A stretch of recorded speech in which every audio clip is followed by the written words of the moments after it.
কি হো চাচা, বসে রইছ? মন খারাপ নাকি? বাবা রে, কাম থাকলে কি আর মন খারাপ করে বই রয়েছি? কি আগে শোন উনি কি বলে। বাবা কাম নাই, ছেলেটা অসুস্থ, ডাক্তারের কাছে নিতে হবে, হাতে টাকা নাই, এই জন্য মন খারাপ বাবা। কাকা রে, আমি জানতাম না তোমার যে এত কষ্ট। অ্যাকচুয়ালি কি আমরা জানতেও চাই না, মানুষের হাসি ঠাট্টার আড়ালে অনেক কষ্ট থাকে, অনেক বেদনা থাকে, সেটা আমরা কেউ জানতে চাই না।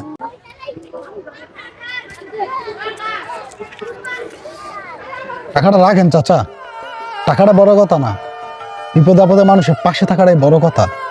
মানুষকে বিচার করার আগে আমাদের মানুষ হওয়া দরকার। হ্যাঁ ঠিক তাই। আজ আমরা কাউকে ছোট করলে আগামীকাল আমরাও কোথাও না কোথাও ছোট হইতে পারি। মানুষকে ছোট করা যাবে না, বিপদে মানুষের পাশে থাকাটা ওই বড় কিছু।